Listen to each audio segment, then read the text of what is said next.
बात।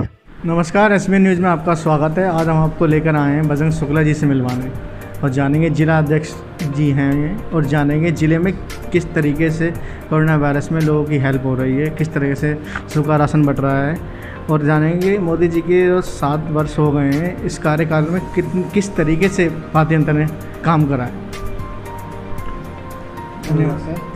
धन्यवाद राठौर जी, आपका और आपके एसबीएन न्यूज़ चैनल का, कि इस कोरोना काल में भी आप जो है लोगों की समस्याओं और उनके समाधान के लिए काम कर रहे हैं। आपकी पूरी टीम को धन्यवाद, और साथ में आपको बहुत बहुत शुभकामनाएं। देश के यशस्वी प्रधानमंत्री नरेंद्र मोदी जी के नेतृत्व में जो भारतीय जनता पार्टी की सरकार ने शानदार 7 वर्ष पूरे किए, इसके लिए आपको शुभकामनाएं। और पिछले 7 वर्षों में राष्ट्रीय सुरक्षा से लेकर के गांव, गरीब, मजदूर, किसान, युवा, महिला, कोई भी वर्ग ऐसा नहीं, व्यापारी, छात्र, कोई भी वर्ग ऐसा नहीं रहा जिसके लिए मोदी जी ने काम ना किया हो, और काम करने के साथ साथ ऐसा काम किया जो लंबे समय तक चलने वाली चीज़ें रहीं। पूर्ववत सरकारों की तरह नहीं कि केवल क्षणिक काम किए और केवल क्षणिक समस्याओं का समाधान किया और समस्याएं बनी रही। और जो पिछले 7 साल में जो ऐतिहासिक कार्य हुए, जो छोटे मोटे काम हुए वो तो हुए ही हुए, कुछ ऐतिहासिक जो काम हुए, धारा 370 का हटना, राम मंदिर का निर्माण, और भी जो है एनआरसी का लागू होना, ये बहुत सारे ऐसे विषय थे जिनके बारे में हम कल्पना भी नहीं कर सकते थे कि ये कभी हो सकते हैं। एक बार भी हमें नहीं लगता था ये होंगे, वो पूरे हुए। तो मैं इसके लिए देश के यशस्वी प्रधानमंत्री नरेंद्र मोदी जी, भारतीय जनता पार्टी एवं देश के सभी वासियों का भी बहुत बहुत धन्यवाद करता हूँ। अध्यक्ष जी, बात करी जाए आदेश गुप्ता जी की। आदेश गुप्ता जी को आज पूरे 1 वर्ष हो गए हैं। किस तरीके से आप देखते हैं उनका कार्यकाल, जो उन्होंने कार्य करा भारतीय जनता पार्टी के लिए, सो किस तरीके से देखते हैं? हमारे दिल्ली प्रदेश के बहुत ही यशस्वी और ऊर्जावान अध्यक्ष श्रीमान आदेश गुप्ता जी के जो है बहुत ही शानदार और सेवा को समर्पित कार्यकाल का 1 वर्ष आज पूरा हुआ है।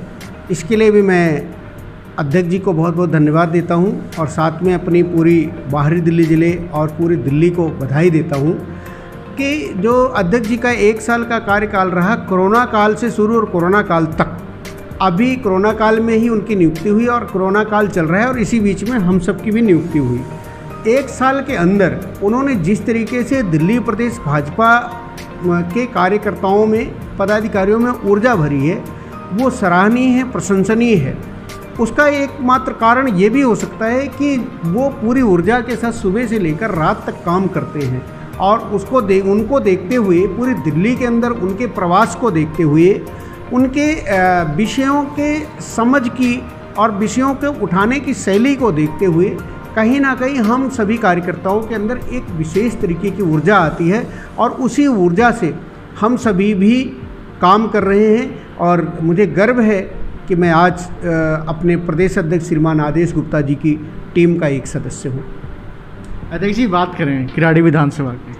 किराड़ी विधानसभा में लोगों को इस तरीके से संघर्ष का सामना करना पड़ता है, कोरोना चल रहा है और जल भराव की बहुत समस्या है। विधायक जी के पास जाते हैं, लोग सुनते नहीं उनकी इंक्वायरी, तो उस पर क्या कहना चाहेंगे?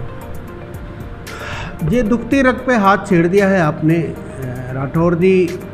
70 विधानसभाओं में एकमात्र किराड़ी ऐसी विधानसभा है जिसको आज भी लगता है कि मेरा कोई विधायक नहीं है, और ये बहुत दुखद है।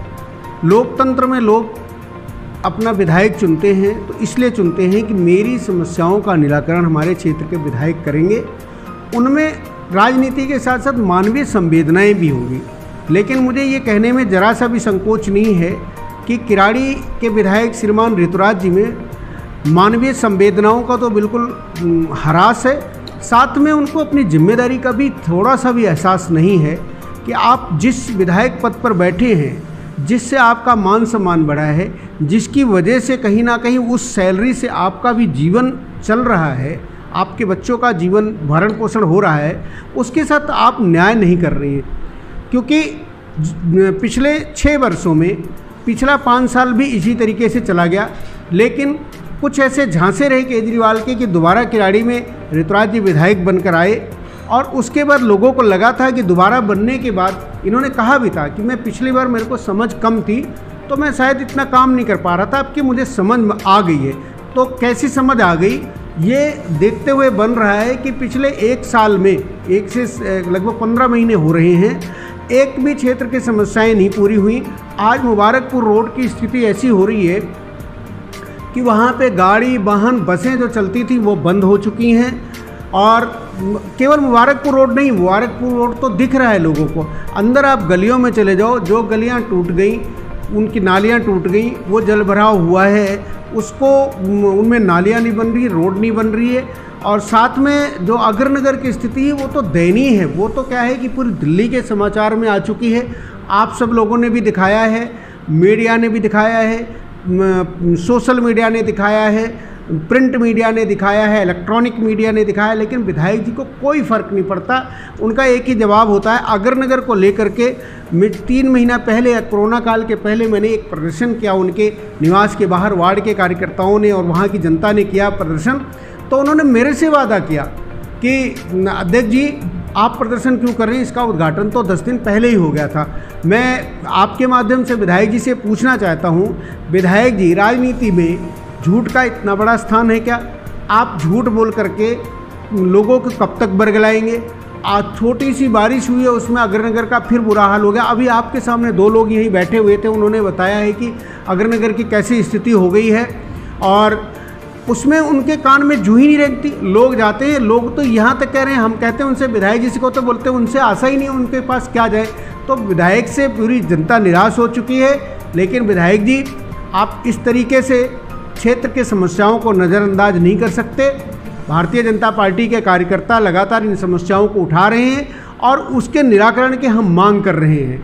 अभी कोरोना काल है, धरना प्रदर्शन नहीं हो रहा, लेकिन क्षेत्र की जनता आक्रोशित है। जैसे ही अगर आपने काम नहीं किया तो क्षेत्र की जनता सड़क पर आएगी। और रही आपकी बात, तो मैं आपके बारे में क्या कहूँ, आप बार बार हर चीज़ के वादे करते हैं, लेकिन उस वादों को आप पूरा नहीं करते। कोरोना का जब काल आया, किराड़ी सहित दिल्ली में पूरी तरह कोरोना फैला, तब आज क्षेत्र से बाहर गए।